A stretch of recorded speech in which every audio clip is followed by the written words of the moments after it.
Bom, boa noite a todos e a todas. Satisfação enorme poder contribuir. A gente vai fazer uma conversa rápida. Me foram destinados 18 minutos e não vai ser apenas no âmbito jurídico. Acho que no evento anterior, até parabenizar o evento de agora, um upgrade, um salto fantástico, enfim, não só com condôminos, mas com empresas e colaboradores, de um modo geral, que estão linkados nessa rede, né, que garante a eficiência, que garante a segurança da vida condominial, né? A gente vai tentar falar de inovação, na verdade. Inovação não se refere apenas à tecnologia. Inovação tem muito mais a ver, como foi colocado aqui, por mindset, né, por mudança de mindset, que aí então as pessoas mudadas no seu mindset, motivadas para fazer, entendendo e compreendendo a necessidade e a importância da coisa, são capazes de se valer da tecnologia e ter eficiência no que estão gerindo, no que estão empreendendo, né? Bom, de um modo geral, né, eu sou Ismael Leite, sou advogado da BIG, assessoria e cobrança, e a gente vai tentar contribuir com o que a gente faz em termos de rotina para que vocês possam, numa troca de experiências e de boas práticas, tentar levar para a vida de vocês. A gente sempre começa a falar que, na verdade, gerir alguma coisa, gerir um condomínio, tem muito a ver com o que a gente no direito coloca filosoficamente com boa-fé. A boa-fé é o elemento, é a amálgama que permite a vida em coletividade. Na verdade, a gente está aqui numa pretensão de boa-fé, porque aqui ninguém acredita que alguém vai levantar com uma arma, se bem que hoje em dia a gente está numa situação tão insegura e perigosa, vai levantar com uma arma e atirar em alguém. A gente pressupõe que todo mundo que está ao lado um do outro tem boa-fé. Quando você está dirigindo numa estrada de mão dupla, você não imagina, você até, na verdade, vai muito tranquilo para Salinas ou qualquer balneário, mas não imagina que alguém vai jogar o carro na direção do seu. E se jogar, acabou, né? Não há nenhuma chance de sobreviver. Isso tem a ver com boa-fé. A cada segundo que nós vivemos por intermédio da boa-fé. Ela que coloca essa forma invisível de acreditar que a gente pode sobreviver e conviver em sociedade. E no âmbito mais focal, né, do que a gente está discutindo, vocês são os grandes responsáveis por essa boa-fé. Vocês são responsáveis pela vida de 20, 40, 60 unidades, cada uma com 6, 5 pessoas. O condomínio e o síndico, o representante legal e moral, né, do condomínio, é o responsável por essa boa-fé. Seja uma boa-fé que tem a ver com deixar o dinheiro na mão para ser administrado, na esperança que, né, essa receita que é absorvida em decorrência do pagamento da taxa condominial será bem aplicado para que a minha vida, para além da minha unidade, possa ser a melhor possível, seja na confiança de que a despesa que vai ser feita vai garantir para a gente, como foi dito aqui, segurança, vai garantir uma boa comunicação, vai garantir serviços que a gente quer de qualidade para a nossa família. Então, vocês são os responsáveis por essa gestão, no âmbito da gestão dos recursos e da vida em comum. Mas também vocês são responsáveis pela segurança. Vocês são responsáveis juridicamente por essa vida em comum. De um modo geral, vocês são responsáveis por tentar trazer eficiência na gestão da vida de todas as pessoas, dos condôminos, daqueles donos que vivem em coletividade, mas também são responsáveis juridicamente por qualquer dano que venha a acontecer. É muita coisa. A nossa fala aqui é muito mais para sensibilizar a importância de você se profissionalizar enquanto gestor, na medida em que, no âmbito jurídico, como eu falava, vocês sabiam que a gente tem 181 mil leis no Brasil? E, pasmem, o que é pior, só na parte jurídica. A gente sai um pouquinho da gestão, vai voltar para ela, para os interesses que vocês administram, né? Nós temos 181 mil leis. E a teoria geral do direito fala que presume-se conhecidas todas essas leis desde que publicadas em Diário Oficial. Ponto. Publicou em Diário Oficial, parceiro, já era, né? O presidente sancionou, publicou-se, tem o período de vacância da lei, né, de adaptação, acabou. E aí você tem que conhecer todas as leis penais e processuais penais, civis, né, porque você pode ter um crime, por exemplo, contra a honra, em uma coisa pequena. E hoje em dia está cada vez pior, né? As pessoas são cada vez mais intolerantes. Qualquer coisa, se vai a uma delegacia de polícia, se provoca o poder judiciário. Então você tem que conhecer crimes contra a honra, coisas simples do dia a dia, difamação, calúnia, injúria. Será que você pode, por exemplo, colocar um aviso das unidades, das pessoas que estão devendo no seu condomínio? Como é que faz isso? De que forma se faz isso? Né? Sem que se ofenda a honra, a imagem e a dignidade, sob pena de responsabilização criminal. Criminal, isso é muito sério. Sob pena de responsabilização civil por dano moral, por dano à imagem, por dano à subjetividade. Como é que você tem que gerir os recursos do condomínio, prestando devidamente as contas, né, e eventualmente não versar negativamente ou de forma ilícita os recursos que estão confiando? Isso é seríssimo. Como é que você presta as contas? Aqui eu fiquei relativamente preocupado, por quê? Porque mesmo diante desse desafio enorme que é gerir a boa-fé e as expectativas das pessoas, quando se perguntou quem tem comitê de segurança, ninguém viu mão levantar, né? Quem tem um comitê de não sei o quê? Quem tem brigada? Quem adota o procedimento tal? Né? Isso é importante, gente. Isso é importante para que vocês se resguardem e é importante para que as coisas se tornem cada vez mais eficientes. É mais ou menos nessa tônica que a gente tem que falar agora e dar continuidade para coisas extremamente importantes que a gente já faz na BG. Né? A gente tenta cada vez mais, em relação aos nossos clientes, sensibilizá-los para que o condomínio se desenvolva e seja eficiente, porque se eu não confiar que o dinheiro que eu estou colocando na mão do síndico, do condomínio, ele será bem gerido para o bem comum e para o nosso desenvolvimento, eu vou parar de pagar. A inadimplência não vem por um gosto, né, dramático, interno e absoluto sobre a vontade de não pagar. A inadimplência vem da não confiança.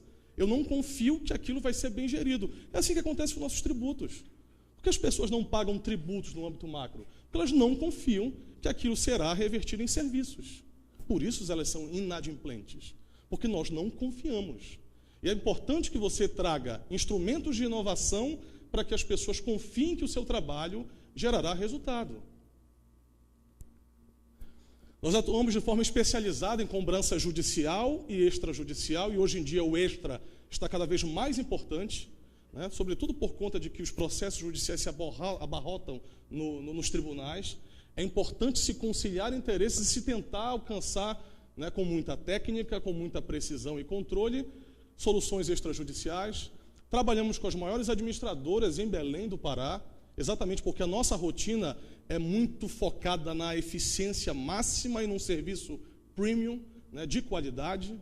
E contamos com um sistema de gestão de cobrança informatizado, como a gente vai dizer mais adiante, que permite com que a comunicação seja facilitada na medida em que você pode ter acesso imediato à sua condição, ao perfil de inadimplência, né, do seu condômino. O síndico, temos sistemas para isso. O síndico que queira levantar o perfil, quantas vezes essa pessoa inadimpliu, né? Se ela nunca inadimpliu, se ela, né, atrasa o pagamento e não se considera inadimplência porque fica numa margem de 90 dias. Você tem que levantar o perfil do seu condômino para que você tenha políticas eficientes e específicas para ele. Não se faz aleatoriamente as coisas. Existe uma inteligência e uma racionalidade para isso. E, basicamente, vocês estão num triângulo, dentro de um triângulo, né, em que 3 interesses se conflituam. Você tem o interesse do adimplente, você tem o interesse do inadimplente, quer dizer, nós estamos, e você tem o interesse do condomínio. Uma empresa de assessoria está no centro desses 3 interesses e tenta, na verdade, conciliar esses interesses. A gente precisa, na realidade atual, entender que o síndico, ele tem sonhos e ideias e, na verdade, ele se encarrega de realizar os sonhos e ideias de todos os condôminos e não pode frustrar. E, para não frustrar, ele precisa garantir com que as pessoas primeiro paguem para que se tenha receita e, com receita, se tenha investimento. Precisa demonstrar resultados, porque presta contas constantemente, né? Sem tempo e oportunidade para buscar inovações que facilitem. Ou seja, você não consegue, você tem 181 mil leis, você tem gestão de pessoas, você tem gestão financeira, você tem gestão de comunicação, você tem que ser um líder e fazer com que as pessoas trabalhem para você, porque você não vai estar a todo momento olhando se o porteiro está deixando a trava trancada, se a limpeza está sendo feita no 15º andar. As pessoas devem estar motivadas para fazer e, né, empoderadas daquele propósito. Vocês têm muita coisa para fazer. Como fazer tudo isso? E aí, eu queria destacar aqui a relação entre síndicos e inadimplentes, primeiro. Condomínio e os inadimplentes. Qual a importância de você ter inovação para que essa relação seja a melhor possível, né? Atualmente, né, você precisa ter eficiência, mas como eu falei, você precisa resguardar direitos e deveres. Às vezes são coisas contrapostas. Como é que você vai ter? Às vezes a gente tem vontade de cobrar de qualquer jeito, né? A gente tem vontade de garantir com que a receita caia na conta, mas nós estamos balizados por limites jurídicos. Como eu perguntava antes, será que você pode colocar uma listagem? Pode, mas existe uma forma muito específica, que às vezes não é nem a lei que estabelece, dessas 181 mil, são interpretações dos tribunais, o que é pior ainda. De 181 mil leis, você tem dezenas de tribunais no Brasil, em 4 instâncias, que interpretam de forma diferente.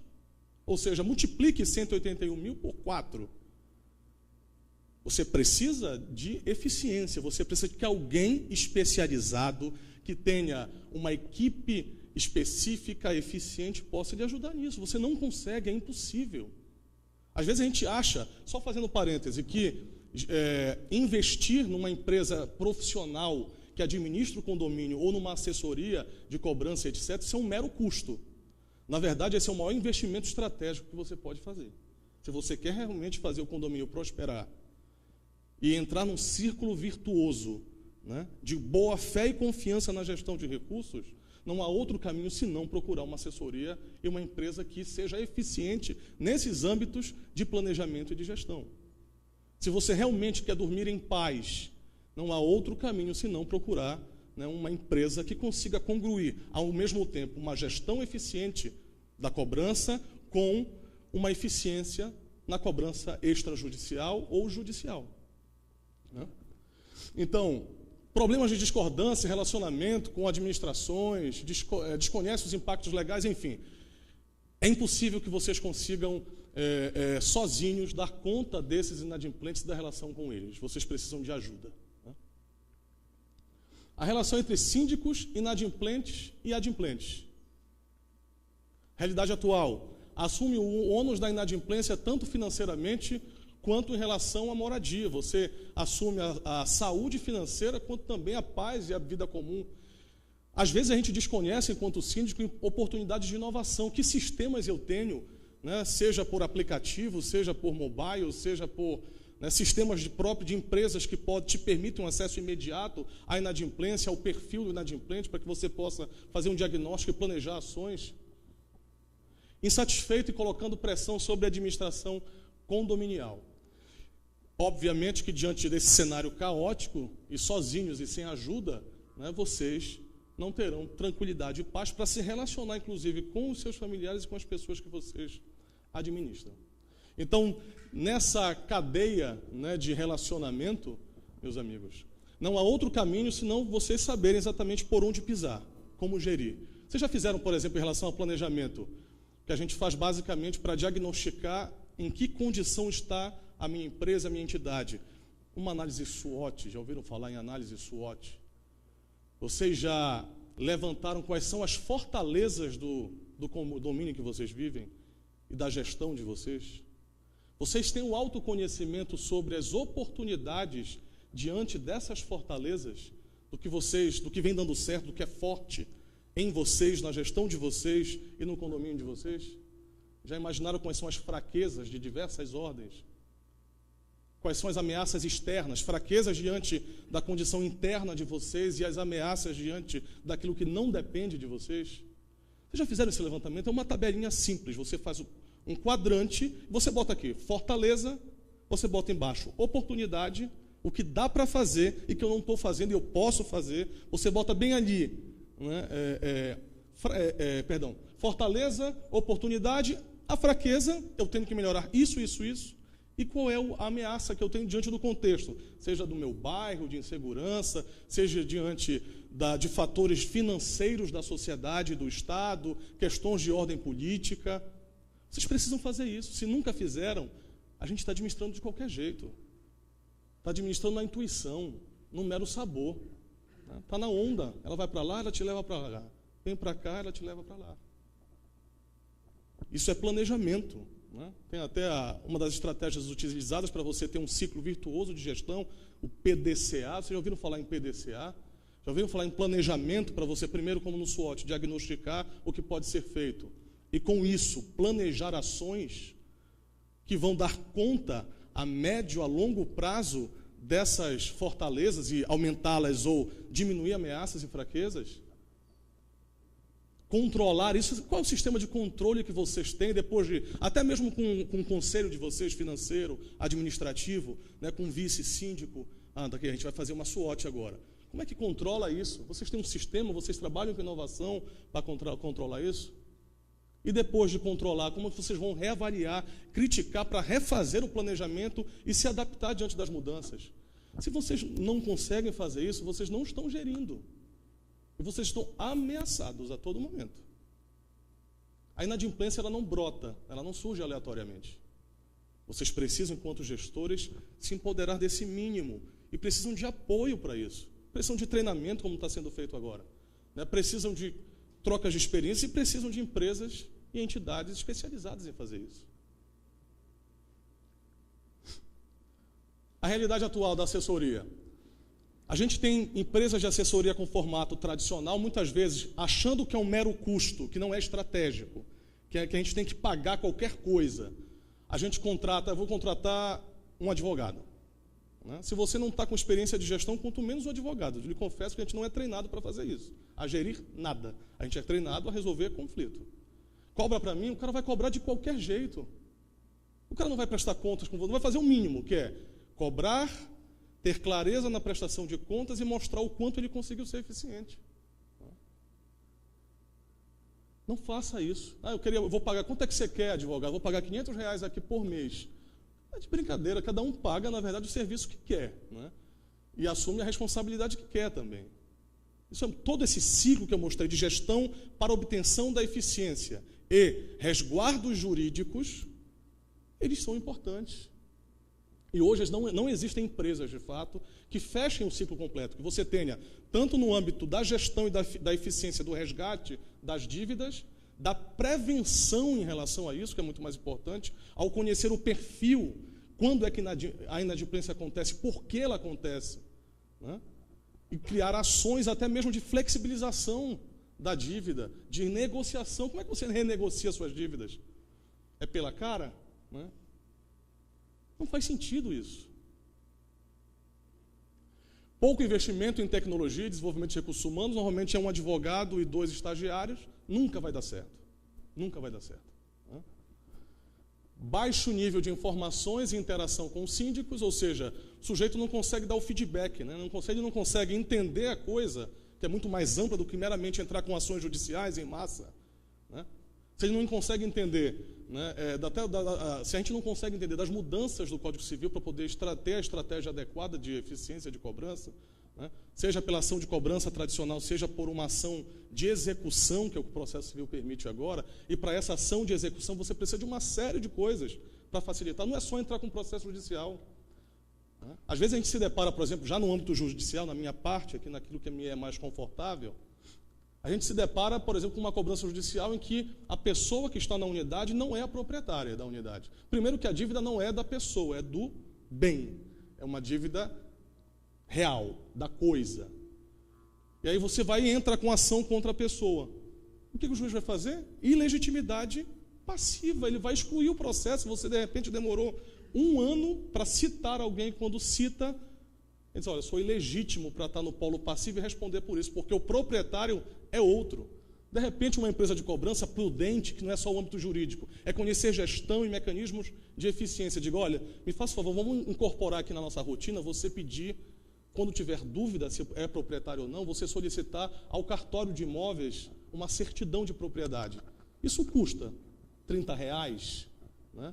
Mas isso te poupa 1 ano e pouco. Aí, às vezes, o síndico diz, não, cara, eu não vou gastar com isso, entre com ação de qualquer jeito. Isso é burrice. Você gasta R$30, faz uma pesquisa de quem é o titular do imóvel e você economiza, às vezes, 1 ano de processo. Você facilita até um processo de negociação jurídico. Assim, olha, você é o proprietário, não tem jeito, você tem de pagar e etc. Você tem bens pessoais, tem outros bens também e tudo mais. Hã? Entende? Pessoal, para nos encaminharmos. Soluções e desafios. Implantação de processos, sistemas e ferramentas voltados a resultados e transparência. É importante que uma empresa de cobrança, que uma assessoria tenha uma plataforma em que você possa consultar a qualquer momento o síndico, até para ficar tranquilo e fortalecer o processo de boa-fé com quem está cobrando, que também é importante, que você tenha acesso irrestrito às contas, à inadimplência, à situação individual ou coletiva do condomínio. Se uma empresa de cobrança não tem isso, você não terá o ciclo da boa-fé com essa empresa, você vai desconfiar, muitas vezes você vai atravancar o que ela te pede, porque você não confia na prestação de contas dela, etc. A coisa não flui. O uso de tecnologia nos processos de cobrança e prestação de contas e a inovação deve alcançar o modo de interagir com inadimplentes buscando a conciliação. Será que na empresa que vocês atuam, enfim, vocês confiam a gestão, você tem a oportunidade, que hoje isso é muito simples, de fazer uma negociação no próprio portal, sem que você tenha que acessar pessoas? Você chega lá e diz, eu quero pagar a qualquer momento, 11 horas da noite, não preciso estar lá, né, na frente do escritório, 9 da manhã, para poder pagar a minha dívida. De entrar no portal, de emitir um boleto, já com juros e multa, e você fazer o adimplemento e já prestar contas disso no próprio portal. Isso é fundamental, isso é tecnologia. Síndicos com maior conhecimento, que é o que a gente vem fazer aqui. Eu acho que inovação é muito mais tentar sensibilizá-los. Cuidado com 181 mil leis e responsabilidade civil, criminal, administrativa, tributária, etc, etc, etc, porque existem milhares de ramos do direito. Cuidado com a ineficiência, né, e os problemas diários que vocês vão ter e a derrocada de famílias e famílias que vivem sob a égide e a confiança de vocês. Um fluxo mais rápido, e assessorias apresentando maior transparência no momento de prestar contas. Eu acho que isso são pilares que motivam o nosso trabalho e é o compromisso que a gente tem com quem a gente trabalha. Por isso consegue, né, performar bem, como eu disse inicialmente. Precisamos investir em inovação, aproveitar essas grandes oportunidades e aproveitar as inovações que estão disponíveis no mercado. Não fechem os olhos para a inovação tecnológica, não ignorem que hoje, por exemplo, temos, achei interessantíssimo o Airbnb, como é que fica essa relação jurídica diante dessa modificação, né, da convivência e do uso dos imóveis? Em que momento o sujeito pode ser, inclusive, responsabilizado, aquele que está usando o imóvel de forma transitória? Vocês precisam se atualizar em relação a isso, porque isso traz implicações jurídicas, né? E muito obrigado pela oportunidade. Essa é a pequena contribuição que a gente tem para dar, tá bom?